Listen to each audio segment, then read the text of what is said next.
Hello students, friends classes के YouTube channel पर आप सभी बच्चों का स्वागत है। बच्चे, हम लोग आपका वेक्टर अलजेब्रा कर रहे हैं, जिसमें हमने आपके अभी तक 2 एक्सरसाइज कर ली हैं। एंड इन 2 एक्सरसाइज में सबसे पहले हमने सीखा कि यार वेक्टर्स होते क्या हैं। Then after that I tell you कि 2 वेक्टर्स को हम कैसे ऐड करते हैं। ठीक है, हाउ डू वी ऐड, या फिर सम ऑफ 2 वेक्टर्स होता क्या है। उसके बाद हमने कंपोनेंट्स ऑफ वेक्टर पढ़े, सेक्शन फॉर्मूला पढ़ा एंड 10.2 एक्सरसाइज खत्म करी। आज हम एक नया टॉपिक और काफी इंपॉर्टेंट टॉपिक पढ़ने वाले, दैट इज आपका स्केलर प्रोडक्ट ऑफ 2 वेक्टर्स। मतलब हम लोग आज स्टार्ट करने वाले हैं क्या चीज, आपका प्रोडक्ट ऑफ 2 वेक्टर्स। अब यार आप लोगों ने इससे पहले क्या कर रखा है, ये चीज पढ़ा है कि अगर आप क्या करते हो, एक कोई मैट्रिक्स है, ठीक है, दैट इज 2x2 ऑर्डर की, और एक दूसरी मैट्रिक्स है बच्चे आपके पास, वो है 2x3 मैट्रिक्स। अगर आप दोनों को मल्टीप्लाई करते हो तो आपको क्या मिलेगा, एक मैट्रिक्स मिलेगी जिसका ऑर्डर 2x3 होगा। मतलब वापस से क्या मिलेगी, मैट्रिक्स ही तो मिलेगी।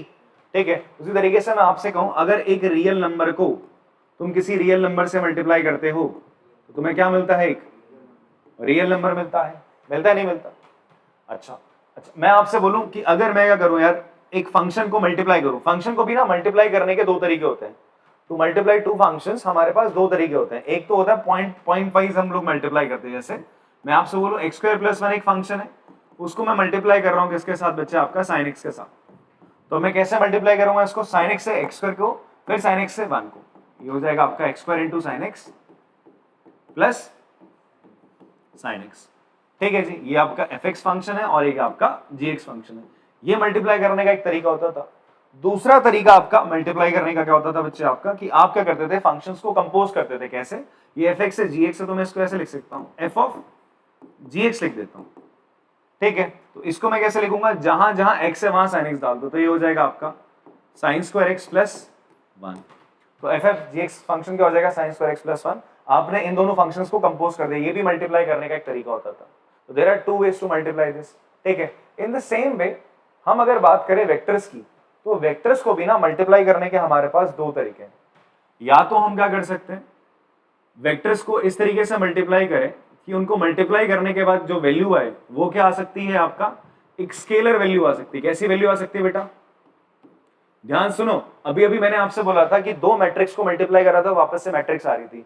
But here the point is something different, कि अगर मैं 2 वेक्टर को मल्टीप्लाई कर रहा हूं, सॉरी 2 वेक्टर को मल्टीप्लाई कर रहा हूं, तो आंसर क्या आ रहा है, स्केलर वैल्यू आ जा रही है। क्या आ जा रही है, स्केलर वैल्यू। या फिर ऐसा हो सकता है कि आप 2 वेक्टर को मल्टीप्लाई करो और आंसर क्या आ जाए, वेक्टर आ जाए सर। ठीक है, तो there are 2 ways to multiply vectors. तो हम कंडीशंस के अकॉर्डिंगली ऐसा मल्टीप्लिकेशन करते हैं। ठीक है, आपने देखा होगा जब आप क्या करते हो, फोर्स को मल्टीप्लाई करते हो किसके साथ, डिस्प्लेसमेंट के साथ। फोर्स को मल्टीप्लाई करते हो डिस्प्लेसमेंट के साथ, F.S जिसे हम कहते हैं, तो तुम्हें क्या मिलता है, वर्क डन मिलता है। तो वो कैसी वैल्यू होती है, स्केलर होती है, नहीं होती है। तो वहां से मुझे फायदा मिला, मतलब वर्क डन। ये वाला मल्टीप्लिकेशन मैंने कर लिया। ठीक है, उसी तरीके से जब तुम टॉर्क निकालते हो, क्या निकालते हो बेटा, टॉर्क। टॉर्क का फॉर्मूला क्या होता है, फोर्स इंटू परपेंडिकुलर डिस्टेंस होता है। बट वहां पे जो मल्टीप्लिकेशन होता है, आपको वहां पर क्या मिल रहा है बच्चे, वहां पर आपको मिलता है एक वेक्टर क्वांटिटी। क्या मिल रही है आपको, वेक्टर क्वांटिटी। ठीक है जी, तो यहां पर जो मल्टीप्लिकेशन है, एक को मल्टीप्लाई करके 2 वेक्टर्स को मैं मल्टीप्लाई कर रहा हूं, एक में स्केलर वैल्यू निकल रही है, दूसरे में क्या निकल रही है, वेक्टर। तो इसलिए हमने दोनों के बीच में थोड़ा सा डिफरेंस लाने के लिए क्या करा, अगर मैं स्केलर वैल्यू निकल के आ रही है तो हम उसको बीच में हम ऐसा डॉट सा लगा देंगे। ठीक है, क्लियर है। तो इसके बाद जो वैल्यू निकल के आ रही है, स्केलर वैल्यू निकल के आ रही है, और अगर वेक्टर आ रही है तो इसके बीच में इस तरीके से क्रॉस लगा देंगे इसको रिप्रेजेंट कराने के लिए। ठीक है, तो इसको हम कहते हैं डॉट प्रोडक्ट कह देते हैं, इसको हम कह देते हैं क्रॉस प्रोडक्ट। तो मतलब वेक्टर को मल्टीप्लाई करने के आपके पास 2 तरीके हैं। ठीक है जी, एक तो ये है कि आपने अगर डॉट प्रोडक्ट करा है तो आपको कैसी वैल्यू मिलेगी, स्केलर वैल्यू, और अगर आपने क्रॉस प्रोडक्ट करा है तो कैसी वैल्यू मिलेगी, एक वेक्टर वैल्यू मिल जाएगी। ठीक है, क्रॉस प्रोडक्ट की बात अगले लेक्चर में करेंगे, मतलब 2-3 लेक्चर बाद। आज हम किसकी बात कर लेते हैं, आपका डॉट प्रोडक्ट की बात करेंगे। ठीक है, आज से रिलेटेड जो भी कंसेप्ट है हम सीखेंगे कि डॉट प्रोडक्ट ऑफ 2 वेक्टर्स होता क्या। एक तो बेसिक आप समझ गए। ठीक है, अगर आपके पास कोई 2 वेक्टर है, एक वेक्टर है बच्चे A, ठीक है जी, और एक दूसरा वेक्टर है आपके पास B, कुछ इस तरीके से उनके बीच में एंगल क्या है बच्चे, थीटा है। उनके बीच में एंगल क्या है आपके पास, थीटा एंगल है। So scalar product of vector A and vector be having angle theta between them,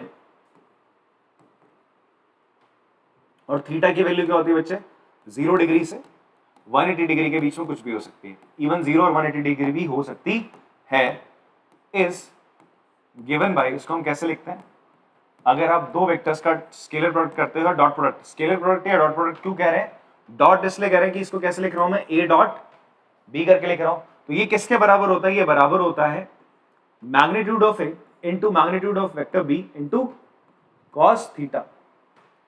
अब ध्यान से इस चीज को समझो, आपने ए वेक्टर का बी वेक्टर के साथ डॉट प्रोडक्ट करा, डॉट क्यों बोल रहे हैं, बिकॉज बीच में साइन किसका लगाया मैंने, डॉट का, इसलिए डॉट प्रोडक्ट कह दिया।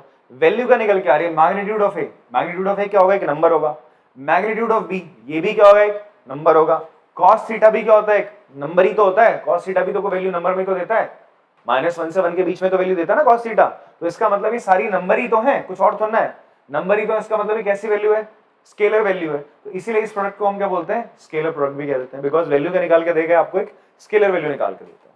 ठीक है जी, तो दो वेक्टर्स का अगर आप डॉट प्रोडक्ट कर रहे हो ए और बी का, तो वो किसके बराबर होता है, उनका मैग्नीट्यूड इनटू कॉस थीटा के बराबर होता है। क्लियर है, बात समझ में आती है। अच्छा, यहां पर एक छोटी सी कंडीशन क्या हो सकती है, इफ वेक्टर ए 0 हो जाए या वेक्टर बी 0 हो जाए, देन आपका जो थीटा होगा इज नॉट डिफाइंड। मुझे बता सकते हो ऐसा क्यों, बिकॉज ए या बी अगर 0 वेक्टर है, ए या बी 0 वेक्टर है, तो उसका मतलब उसकी कोई डायरेक्शन नहीं है, तो आपको क्या पता उसकी एंगल क्या होगा बी वेक्टर के साथ। ठीक है, तो इन दैट केस आपका थीटा क्या हो जाता है, नॉट डिफाइंड हो जाता है सर। बात समझ में आती है। चलो, ये बेसिक सी चीज है, इसको आप लोग क्या कर लो, कॉपी कर लेंगे सर। एंड इसमें एक और चीज लिख सकते हैं, इन दैट केस क्या होगा, देन आपका आप लिखोगे ए डॉट बी किसके बराबर हो जाएगा बेटा, अगर ऐसा है इफ ए या बी में से 0 थीटा नॉट डिफाइंड, तो ए डॉट बी किसके बराबर आएगा, देखो ये तो नॉट डिफाइंड है, कोई दिक्कत की बात नहीं, बट ये जो आपका अगर ए 0 वेक्टर है, तो 0 वेक्टर का मैग्नीट्यूड क्या रहता है, 0 रहता है, 0 से किसी भी चीज को मल्टीप्लाई करोगे क्या हो जाएगा, 0 हो जाएगा सर। 0 वेक्टर मत लिख देना, बिकॉज डॉट प्रोडक्ट हमेशा क्या होगा, एक स्केलर वैल्यू देगा। ठीक है, तो ए डॉट बी तो क्या देगा आपका, 0 वैल्यू दे देगा, अगर ए या बी में से कोई 0 है तो। ठीक है, बहुत सारी कॉपी करेंगे, चलो इसको। चलो, तो हमने अभी देखा कि यार अगर हमारे पास दो वेक्टर है ए और बी, तो डॉट प्रोडक्ट किसके बराबर होता है, mod A mod B cos theta के बराबर होता है। तो कुछ ऑब्जर्वेशन देख लेते हैं या फिर कुछ प्रॉपर्टीज इसकी देख लेते हैं। तो पहली प्रॉपर्टी क्या है कि dot product of two vectors gives, ये क्या दे रहा है भाई, ये भी एक नंबर, ये भी एक नंबर, ये भी एक नंबर, तो सारे के सारे क्या दे रहे हैं, रियल नंबर दे रहे हैं। क्या दे रहे हैं बच्चे आपको, रियल नंबर दे रहे हैं। तो dot product of two vectors gives a real number, क्या देगा बच्चे आपको, एक रियल नंबर देता है। ठीक है, सेकंड थिंग, दूसरी चीज आप देखोगे, if A and B are non zero vector, दोनों के दोनों क्या आपके नॉन जीरो वेक्टर है, दोनों के दोनों क्या बच्चे आपके नॉन जीरो वेक्टर है, दोनों में से कोई भी जीरो वेक्टर नहीं है, एंड आपके पास क्या आ जाए, एंड आपके पास ये आ जाए कि भैया ए डॉट बी किसके बराबर है, 0 के बराबर है। ए डॉट बी किसके बराबर है, 0, मतलब ये भी जीरो वेक्टर नहीं है, ये भी जीरो वेक्टर नहीं है, तो इसका मतलब इनका मैग्नीट्यूड भी 0 नहीं होगा। तो जो इसको 0 कर रहा है वो कॉस थीटा ही तो कर रहा होगा, कॉस थीटा ही तो 0 कर रहा होगा, तो इसका मतलब कॉस थीटा की वैल्यू 0 कब होती है, 90 पे होती है। तो इसका मतलब ये दोनों आपका क्या रहे होंगे, ए और बी वेक्टर एक दूसरे के क्या रहे होंगे, परपेंडिकुलर। अगर ए और बी के बीच में एंगल कितना है, 90 है, तो इन दैट केस इनका डॉट प्रोडक्ट किसके बराबर हो जाएगा, 0। तो हम बोल रहे हैं and if A and B are non zero vector, A dot B किसके बराबर है, 0 के बराबर है। इसका मतलब क्या, दिस इंप्लाइज कि ए डॉट बी 0 के बराबर कब होगा, equals to 0 if and if only, कब, जब आपका ए क्या होगा, ए वेक्टर परपेंडिकुलर होगा बी वेक्टर के, या फिर अगर ए वेक्टर बी वेक्टर के परपेंडिकुलर है तो क्या होगा, ए डॉट बी किसके बराबर होगा, 0। दोनों कंडीशन एक दूसरे को फुलफिल करती है, मतलब इफ एंड इफ ओनली का मतलब है ये होगा तो ये होगा, अगर ये हो रहा है तो ये भी होगा। क्लियर है, अगर ए डॉट बी 0 है बट कंडीशन क्या, ए और बी नॉन जीरो होने चाहिए। क्लियर है, ये कंडीशन तब भी होती है जब ए या बी में से कोई 0 है, बट यहां मैंने कंडीशन क्या बोली है, ए और बी में से कोई भी 0 नहीं है, then in that case A perpendicular होगा बी पे। ठीक है, ये छोटी सी बात ध्यान में रखना। ठीक, यहाँ पर कंडीशन क्या है, ए और बी जीरो वेक्टर नहीं है और फिर भी जीरो के बराबर है, इसका मतलब क्या, ए बी पे परपेंडिकुलर हो, अगर ए बी पे परपेंडिकुलर है देन ए डॉट बी क्या होगा बच्चा आपका, जीरो होगा। क्लियर है बात? अच्छा नेक्स्ट है, इफ आपका angle between vector A and vector B is zero, मतलब थीटा किसके बराबर है, जीरो के बराबर है, थीटा किसके बराबर है आपका, जीरो के बराबर है, देन आपका क्या हो जाएगा, ए डॉट बी, भाई A dot B mod B cos theta होता है ना, कॉस जीरो की वैल्यू क्या होती है 1, तो क्या हो जाएगा, इसकी वैल्यू तो 1 बचा गया आपके पास, मॉड ए इंटू केवल मॉड बी होगा बस।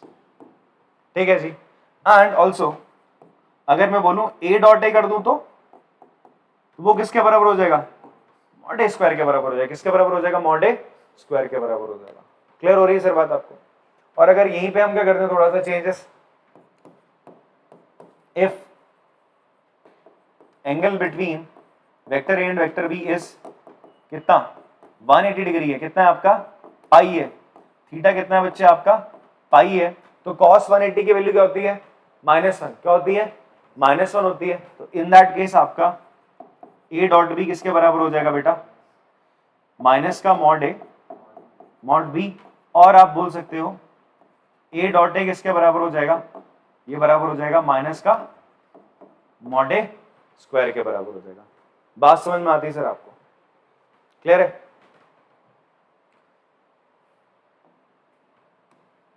अच्छा एक सेकंड ना, यहाँ पे हमने ए डॉट ए कर दिया, तो थोड़ा गलत नहीं कर दिया, इसको मुझे क्या लिखना पड़ेगा, 180 डिग्री है ना, तो अगर ए इधर जा रहा है तो दूसरा कहां जा रहा होगा, इधर जा रहा होगा ना, माइनस से करना पड़ेगा मुझे, तो मुझे क्या करना पड़ेगा, ए डॉट माइनस है, तो ये किसके बराबर होगा, माइनस का मॉड ए स्क्वायर।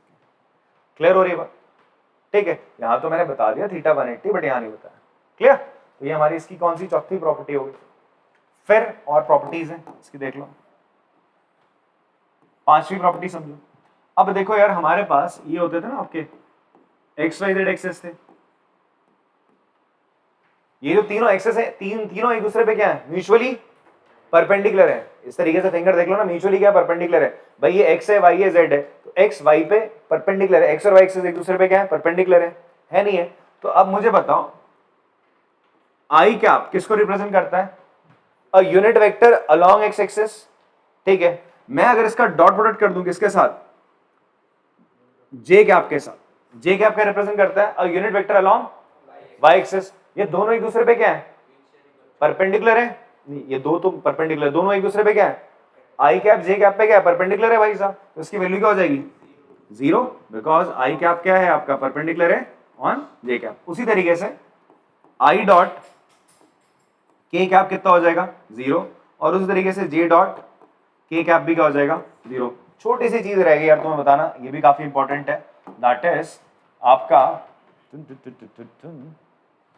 यहां पे बताया था, ए डॉट बी किसके बराबर होगा, mod A mod B cos theta, B dot A किसके बराबर हो जाएगा, mod B mod A cos theta. भाई ये नंबर है, ये भी नंबर है, ये भी नंबर, मान लो ये नंबर थी 1, ये नंबर है 2, और कॉस थीटा की वैल्यू आई 1/2। आंसर जो आएगा, मैं अगर यहां पर इनको इधर उधर चेंज कर दूं, ए इंटू बी करूं, बी इंटू ए करूं, बात तो क्या होती है, सेम होती है। तो इसका मतलब क्या हो गया, ए डॉट बी बराबर किसके होता है, बी डॉट ए के बराबर होता है सर। तो इसका मतलब डॉट प्रोडक्ट क्या होता है आपका, कॉम्यूटेटिव इन नेचर होता है। ठीक है, इसको भी आप लिख लोगे। ठीक है, छठा, इसको तो पहले लिख लेना था वैसे आप लोगों ने, यहीं पे लिख लेते हैं, चलो। डॉट प्रोडक्ट इज या स्केलर प्रोडक्ट है, डॉट प्रोडक्ट कह लो, इज कॉम्यूटेटिव। आप ए डॉट बी कर लो या बी डॉट ए कर लो, आंसर आपको सेम ही मिलेगा। तो इसका मतलब यहां समझना आपको, अगर आप आई कैप डॉट जे कैप कर रहे हो या जे कैप डॉट आई कैप कर रहे हो, आंसर क्या आएगा, जीरो आएगा, सेम आएगा, उसमें कोई साइन का चेंजेस नहीं होते। ठीक है, घबराना नहीं उसको देख के, इसलिए मैंने आपको बात बताई यहाँ पर। एंड यहां पर एक और क्या चीज निकल के आई, आई डॉट जे जीरो है, तो मुझे बताओ आई डॉट आई कैप क्या हो जाएगा, हाँ आई देखो, ए डॉट ए क्या था, मॉड ए का स्क्वायर, मतलब मैग्नीट्यूड का स्क्वायर था। तो आई डॉट आई क्या होगा, आई कैप का square, that is magnitude of unit vector क्या होता है, 1 होता है। तो आई डॉट आई क्या देता है आपको, हमेशा 1 देता है। उसी तरीके से जे डॉट जे क्या देगा आपको, ये भी 1 देगा, ठीक है। और के कैप डॉट के कैप ये भी आपको क्या देगा, 1 देगा, ठीक है जी। ये बहुत इंपॉर्टेंट बात है याद रखने वाली, ठीक है जी। सारे जो पॉइंट मैं लिख रहा हूँ बहुत बहुत ज्यादा इंपॉर्टेंट है, ठीक है जी। ये रीजन असर्शन में आ सकते हैं, एमसीक्यू बेस्ड क्वेश्चन में आपके आ सकते हैं। ये तो फिलहाल अभी इस्तेमाल ही करेंगे हम बहुत सारे जब क्वेश्चंस कर रहे होंगे, ठीक है जी। चलो इतना आप लोग कॉपी करो, फिर मैं आपको एंगल बिटवीन टू वेक्टर्स बताता हूँ। चलिए देखते हैं एंगल बिटवीन टू वेक्टर्स कैसे निकालते हैं। बड़ा सिंपल है, अभी अभी आपने देखा कि dot product A dot B किसके बराबर है यार, modulus of A mod of B, that is magnitude of A magnitude of B cos theta. तो कॉस थीटा एक तरफ रहने दो ना यार, बाकी सब एक तरफ ले आओ, तो हो जाएगा ए डॉट बी, नीचे आ जाएगा आपका magnitude of A magnitude of B आ गया सर, ठीक है। तो ये हो गया कॉस थीटा, या फिर आप इसको लिख सकते हो थीटा जो एंगल होगा किसके बराबर हो जाएगा, cos inverse A dot B upon magnitude of A to magnitude of B. इतनी बात समझ में आती सर आप लोगों को, ठीक है। तो ये आपकी कुछ बेसिक प्रॉपर्टीज थी, और भी हैं कुछ प्रॉपर्टीज, दैट इज आपका डिस्ट्रीब्यूटिव लॉ।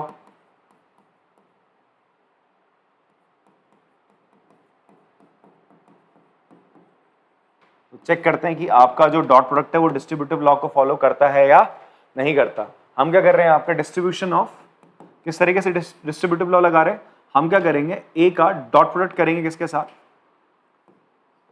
बी प्लस ए वेक्टर के साथ, ठीक है। तो ये आपका क्या है, distribution of product over addition. Product का किसके ऊपर हम डिस्ट्रीब्यूशन कर रहे हैं, ऑन एडिशन। ये किसके बराबर होता है बच्चे, ये बराबर होता है, आप ए से डॉट प्रोडक्ट करो बी के साथ, सॉरी ये ए की जगह सी कर लेते हैं, यहाँ पे ए का डॉट प्रोडक्ट करोगे बी के साथ, प्लस फिर ए का डॉट प्रोडक्ट कर दोगे आप सी के साथ। तो this is distribution of product over addition, ठीक है। This is called distributive law. तो ये डिस्ट्रीब्यूटिव लॉ को भी क्या करता है, आपका फॉलो करता है। क्लियर है बच्चे बात। तो ये चीज और ये चीज आपकी क्या रहेगी, आपकी सेम रहेगी। क्लियर। देन है आपका नेक्स्ट है, हम क्या करने वाले हैं, नेक्स्ट एक और चीज है,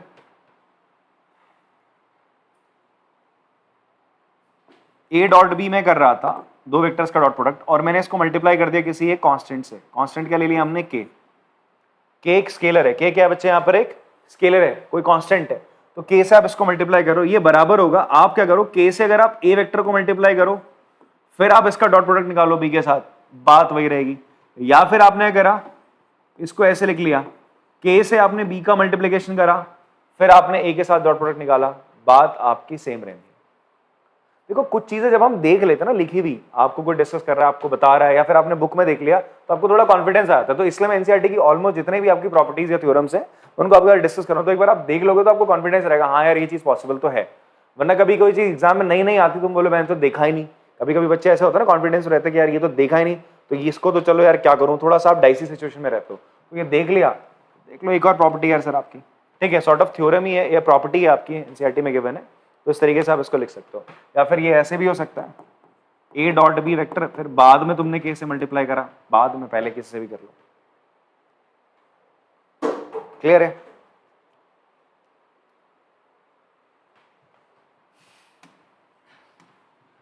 कॉपी कर सकते हैं आप इसको। अगला क्या है सर हमारे पास, मल्टीप्लीकेशन ऑफ या dot product of vectors in component form. अब आप बोलोगे ना यार अभी तक तो यार आपने कंपोनेंट फॉर्म पढ़ाए थे, इससे पहले ए वेक्टर है, मान लो आपका क्या, a1 i cap plus b1 j cap plus c1 k cap. B vector है बेटा तुम्हारा क्या, a2 i cap plus b2 j cap plus c2 k cap. अब मैं आपसे बोल रहा हूं यार a डॉट b करके दिखाओ, ये किसके बराबर होगा।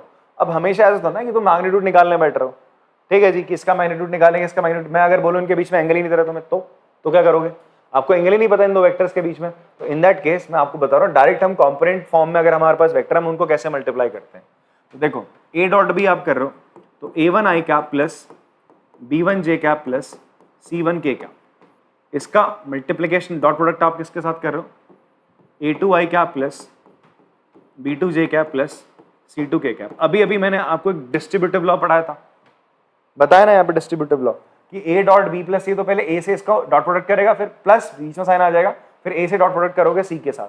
ऐसे कर सकते हैं ना हम लोग, बताइए ना आपको प्रॉपर्टी है, तो वही प्रॉपर्टी हम यहाँ इस्तेमाल करने वाले हैं। क्या करने वाले हैं बच्चे, देखो मैं पहले इससे इन तीनों को मल्टीप्लाई कर देता हूँ, तो ये क्या हो जाएगा, देखो ये हो जाएगा A1 और A2 तो कांस्टेंट है, उनको बाहर रख ले, बीच में क्या डॉट का साइन है ना, तो वेक्टर और वेक्टर को डॉट प्रोडक्ट कर दे, I cap dot I cap. Clear हो रही बात।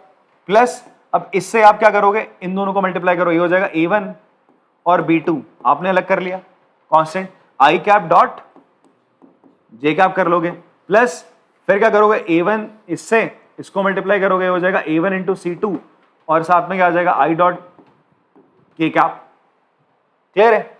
उसके बाद अगली टर्म क्या चलेगी, प्लस करके इससे अब आप इन तीनों को मल्टीप्लाई करोगे, B1 इंटू A2 ये आ जाएगा पहले, और ये हो जाएगा J cap dot I cap, plus फिर क्या हो जाएगा, इससे आप इसको मल्टीप्लाई करोगे plus B1 B2 J cap dot J cap. अब आगे चलने से पहले एक चीज समझो मेरी बात, ठीक है, इतना आगे क्यों ही चलाऊं मैं तुम्हें। आई डॉट जे किसके बराबर होता है, 0 के बराबर होता है। अभी तो बड़ा, because I vector I cap और जे कैप के बीच में एंगल कितना होता है भैया, एक्स एक्सिस को रिप्रेजेंट कर रहा है, वाई एक्सिस के, एक्स एक्सिस की डायरेक्शन में, वाई एक्सिस की डायरेक्शन में यूनिट वेक्टर है, ठीक है, दोनों 90 डिग्री पे तो होते हैं। तो भैया ये चीज तो क्या हो जाएगी तुम्हारी, ये चीज तो आप कॉन्फिडेंटली बोल सकते हो कि भैया ये चीज तो मेरी क्या हो जाने वाली है, 0। आई डॉट के ये भी क्या हो जाएगा 0, जे डॉट आई ये भी क्या हो जाएगा 0। बचेंगी कौन सी टर्म, आई डॉट आई वाली, जे डॉट जे वाली और के डॉट के वाली टर्म्स बचेंगी। तो मैं उसको इनको लिखूंगी क्यों फालतू में फिर, ठीक है। अब आप समझ गए ना, मैं लिख नहीं रहा हूं आगे, तो मैं केवल कौन सी टर्म लिखूंगा, इसका भी मैं 3 से मल्टीप्लाई करता, बट मैं लिखूंगा ये वाली टर्म बस, प्लस C1 C2 के डॉट के कैप डॉट के कैप। अब देखो ये दोनों कितना हो जाएगा बेटा 1, तो बचा A1 A2 plus B1 B2 plus C1 C2। इतनी बात समझ में आती है। तो चलो मैं आपको बोलता हूं, एक A वेक्टर है sir 2i cap plus 3j cap plus k cap, और दूसरा वेक्टर है B vector 2i cap minus का 4j कैप माइनस का 3k कैप। आपसे बोल रहे हैं यार A डॉट B बता दो क्या होगा। पॉज करके आप इसको कॉपी भी करो, आंसर ही बता दो। नेक्स्ट टॉपिक है बेटा हमारा प्रोजेक्शन ऑफ वेक्टर। अभी प्रोजेक्शन ऑफ वेक्टर क्या होता है, एक इसको आप सिंपली ये समझ सकते हो, जैसे कोई एक वेक्टर है यार इस तरीके से AB, जैसे यहाँ पे भी बनाया हुआ है, तो AB वेक्टर है और ये कोई आपकी क्या है लाइन L है, ठीक। थिएटर में जाते हो आप लोग, ठीक है, PVR में जाते हो, तो वहां पे क्या होता है, प्रोजेक्शन ही तो होता है, प्रोजेक्टर होते हैं, वो करते हैं इस तरीके से प्रोजेक्ट करते हैं ना, आपका लाइट प्रोजेक्ट करते हैं, जो आपका फिर आगे क्या लगा होता है, आपका पर्दा लगा होता है भाई साहब, ठीक है, स्क्रीन होती है, उस स्क्रीन पे क्या होता है, प्रोजेक्शन ही तो हो रहा होता है। तो आप ये समझो यहाँ से क्या हो रहा है, प्रोजेक्शन हो रहा है। जब ये प्रोजेक्शन होगा तो ये लाइट सी गिरेगी, तो कैसे होगा, इतने ही तो सरफेस पे गिरेगी, गिरेगी नहीं गिरेगी। तो मैं बोल सकता हूं कि AB जो है, अगर ये वेक्टर AB है तो इसका प्रोजेक्शन क्या होगा, AC तो होगा। बात समझ में आ रही है। तो वेक्टर AB का प्रोजेक्शन क्या है आपका, AC है। अगर इनके बीच में एंगल क्या है, थीटा। अभी एंगल थीटा कैसे लेता हूं मैं, एंटी क्लॉकवाइज डायरेक्शन में। किस डायरेक्शन में ले रहा हूं बेटा, आपका एंटी क्लॉकवाइज डायरेक्शन में। इस L से एंटी क्लॉकवाइज डायरेक्शन में इस वेक्टर के लिए आपने जो एंगल बनाया थीटा, ये आपका एंगल हो गया थीटा।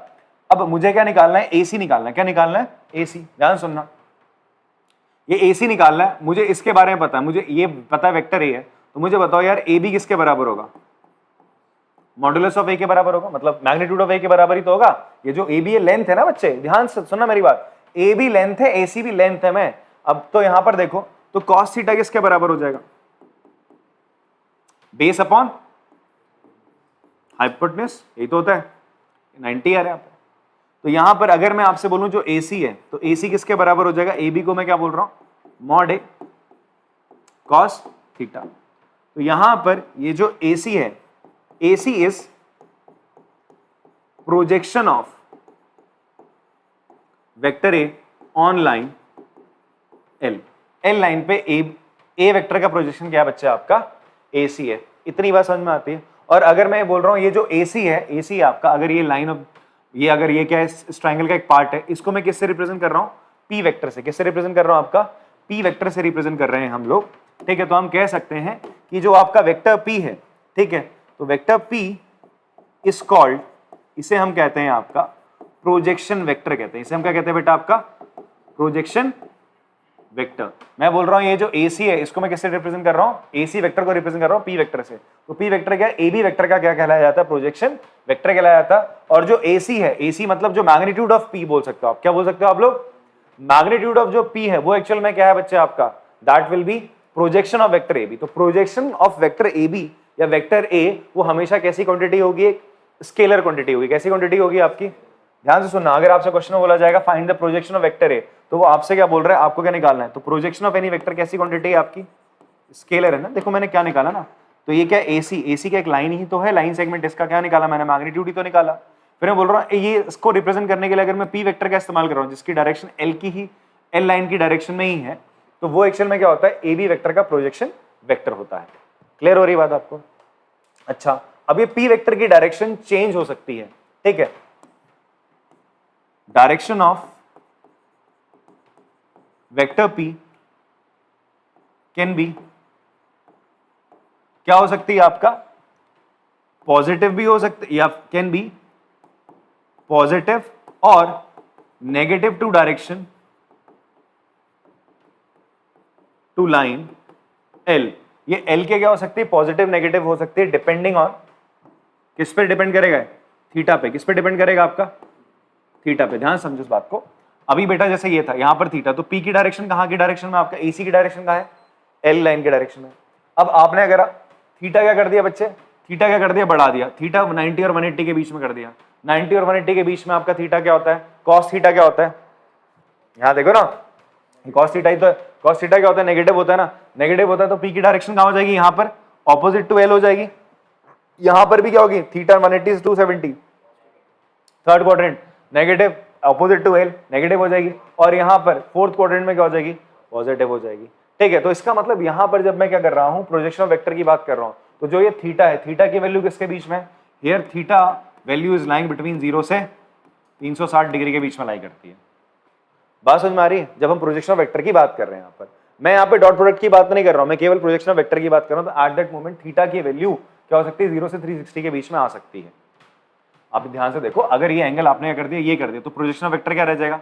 आप ऐसे डॉट डॉट करोगे तो ये इसका प्रोजेक्शन रहेगा, ठीक है। बट इस बार आपका क्या हो जाएगा? इसका डायरेक्शन कहां पर? देखो ना, AC वेक्टर का डायरेक्शन कहां पर है? ऑपोजिट टू लाइन L है। अब यहां पर फिर से आपने इसका ये एंगल, ये रहा थीटा, ठीक है। ये कितना है? 180 और 270 के बीच में रिफ्लेक्स एंगल हो गया सॉर्ट ऑफ। यहां पर ये एंगल है, तो इसका प्रोजेक्शन क्या होगा? ऐसा मारा ना टॉर्च आपने, यही तो जा रहा है यहाँ पे इस तरीके से, इतना, ये इसका प्रोजेक्शन हो गया। इधर आया, ये इसका projection, same in the direction of L line. Clear हो रही है बात आपको? तो इसे हम प्रोजेक्शन ऑफ वेक्टर किसे कहते हैं भैया? आपका प्रोजेक्शन ऑफ वेक्टर किसे कहा जाता है? कि आपका कोई वेक्टर A था, कोई एक लाइन L है, तो उसका प्रोजेक्शन क्या होगा बेटा? आपने इस तरीके से एक परपेंडिकुलर लाइन यहां से खींच ली, तो ये AC क्या कहलाया जाएगा? AC का जो, ये AC वेक्टर का जो मैग्नीट्यूड है उसे हम कहेंगे projection of vector A on line L, ठीक है। और जो वेक्टर AC होगा, दैट इज जिसको मैं P से डिनोट कर रहा हूं, इसे हम कहेंगे projection vector of vector A। इतनी बात समझ में आती है? क्लियर है आपको? तो ये चीज आप लोग पॉज करके कॉपी कर सकते हैं। तो अभी अभी मैंने आपसे क्या बोला? अगर आपके पास कोई वेक्टर A है, इसका प्रोजेक्शन क्या है? P वेक्टर से हम डिनोट कर रहे हैं, इसका प्रोजेक्शन वेक्टर ये है, ठीक है। तो AB C, इनके बीच में एंगल कितना था? थीटा। तो अभी अभी मैंने आपको क्या बताया कि यार ये जो AC है, AC किसके बराबर आ रहा है आपका? AC किसके, हाँ AC किसके बराबर आ रहा है आपका? मॉड A कॉस थीटा के बराबर आ रहा है। इतनी बात समझ में आई आपको? ठीक है।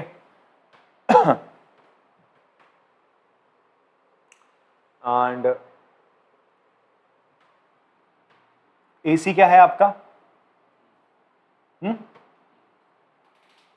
दैट इज ये भी मॉडुलस ऑफ वेक्टर क्या हो जाएगा?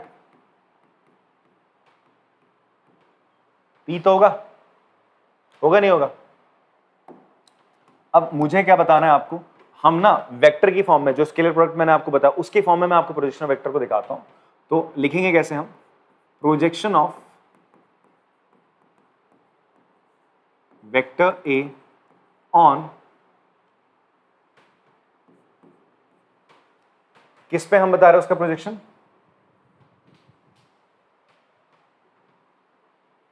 ऑनलाइन एल, ठीक है।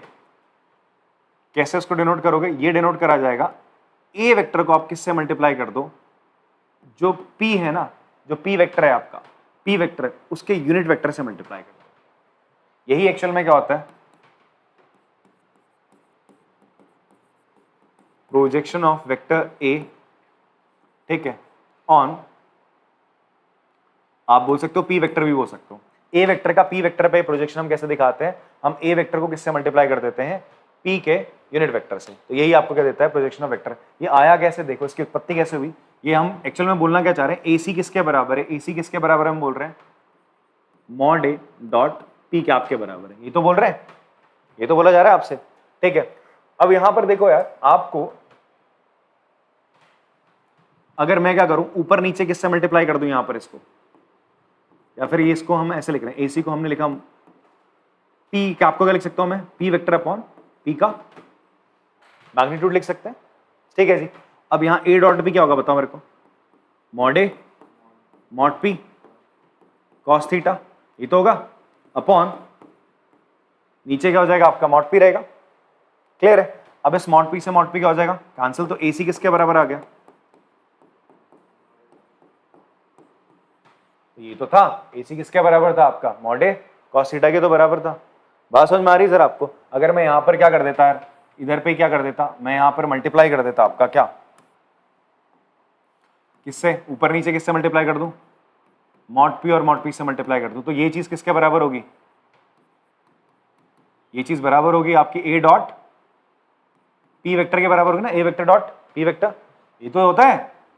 ए डॉट बी किसके बराबर होता है बच्चे, मॉड ए मॉड बी, मतलब magnitude of A magnitude of B cos theta के बराबर। तो इसको मैं ये भी तो लिख सकता हूं, तो ये तो चीज लिखा मैंने, ए डॉट पी लिख दिया, और नीचे क्या इसका आपका मैग्नीट्यूड ऑफ पी, और ये किसके बराबर होता है बच्चे आपका, पी के आपके बराबर होता है। जब किसी वेक्टर को उसी के मैग्नीट्यूड से डिवाइड करते हो तो आप उसका क्या निकालते हो, यूनिट वेक्टर, तो वही चीज है। तो projection of A vector on P vector क्या होगा, ये होगा, और आप इसको लिख सकते हो ए वेक्टर डॉट पी वेक्टर, उसके नीचे उसका मैग्नीट्यूड, ऐसे भी लिखा जा सकता है। और या फिर आप कह सकते हो प्रोजेक्शन ऑफ कोई भी vector, projection of vector A on vector B कैसे दिया जाएगा, इट इज गिवन एज। और एक और चीज ध्यान देनी है, प्रोजेक्शन निकाल रहे हो किसी वेक्टर का दूसरे वेक्टर के साथ, तो वो कैसी क्वांटिटी होगी, स्केलर होगी। कैसी होगी, स्केलर होगी। जब बोला है ना प्रोजेक्शन, मैंने आपसे प्रोजेक्शन वेक्टर नहीं पूछा, मैंने बोला projection of vector A on vector B पूछ रहा हूं, तो वो एक स्केलर क्वांटिटी देगा। बट आपसे बोलता हूं मैं प्रोजेक्शन वेक्टर बताओ, तो कैसे बताओगे,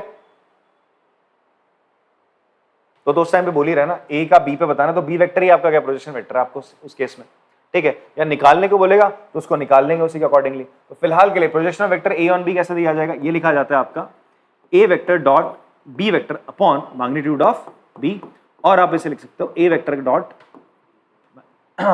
बी का, ठीक है।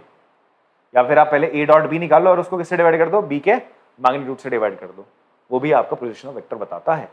क्लियर है बात आपको? अच्छा, यहां पर अगर आपसे बोला जाए, ये फर्स्ट हो गया आपका, इसको लिख लेंगे आपको। सेकंड बात,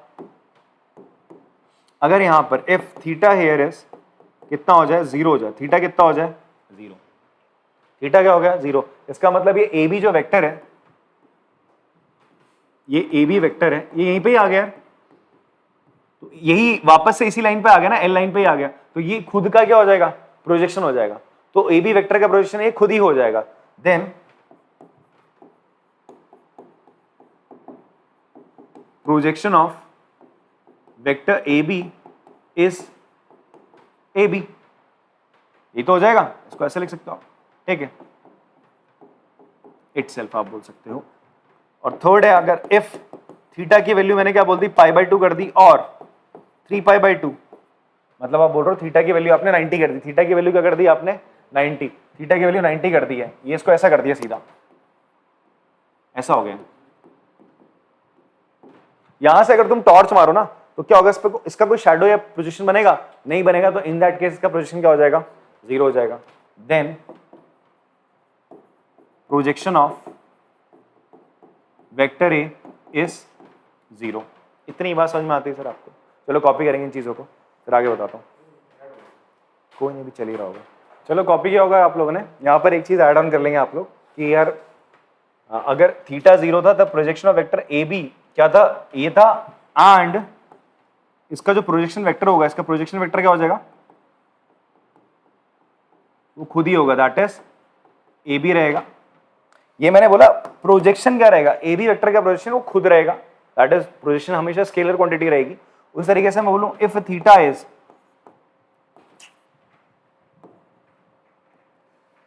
हम बात करें अगर थीटा क्या हो जाए, theta equals to pi, then projection vector A B का क्या हो जाएगा, projection vector of A B is B A. कितना हो जाएगा आपका भाई ए बी का, अगर आप थीटा क्या कर दोगे यार, पाई कर दोगे तो कॉस पाई क्या हो जाएगा -1, तो क्या हो जाएगा, डायरेक्शन आपकी ऑपोजिट हो जाएगी इन दैट केस। क्लियर हो रहा है? तो उसका प्रोजेक्शन क्या हो जाएगा, बी ए वेक्टर हो जाएगा। फिर आपसे बोल रहा है अगर थीटा पाई बाय 2 है, 3 पाई बाय 2, तो projection of vector A is 0 and projection vector क्या हो जाएगा, प्रोजेक्शन वेक्टर होगा 0 वेक्टर। क्या हो जाएगा बेटा, प्रोजेक्शन वेक्टर हो जाएगा आपका 0 वेक्टर। प्रोजेक्शन 0 हो जाएगा, मतलब प्रोजेक्शन तो क्या होता है, एक स्केलर क्वांटिटी होती है, उसकी वैल्यू तो 0 होगी, बट प्रोजेक्शन वेक्टर क्या होगा बच्चे आपका, होगा 0 वेक्टर होगा। क्लियर है बात? एंड एक और फाइनल छोटी सी चीज मैं बता दे रहा हूं, इफ कोई एक ए वेक्टर तुम्हें गिवन है, that is A I cap plus B J cap plus C K cap, तो यहां पर ए बी सी क्या होते हैं बताओ, डायरेक्शन रेशियोज होते हैं। एबीसी उसके क्या होते हैं, डायरेक्शन रेशियोज होते हैं। एक और चीज ध्यान में रखना कि ये जो एबीसी होते हैं ना, these ABC are A comma B comma C are, ये भी आपके क्या होते हैं, प्रोजेक्शन होते हैं। किसके? Projection of vector A on X axis, Y axis and Z axis. तीनों एक्सिस पे प्रोजेक्शन होते हैं किसके, ए वेक्टर के, ए बी सी जो होते हैं। जो आपके डीआरस होते हैं, these are your projection on vector on axis A X Y और जेड। बात समझ में आती है बच्चे आपको? इतना आपने कॉपी कर लिया। तो ऐसा करते हैं, आज की क्लास में इतना रखते हैं, बाकी अब नेक्स्ट क्लास में अपन लोग क्या करेंगे, जो उसके एग्जाम्पल्स हैं उसको डिस्कस करते हैं, या अगर आपसे हो रहे हैं तो अच्छी बात है, वरना मैं कराता हूं उनको। चलिए मिलते हैं फिर आपसे अगली क्लास में, तब तक के लिए टाटा बाय बाय।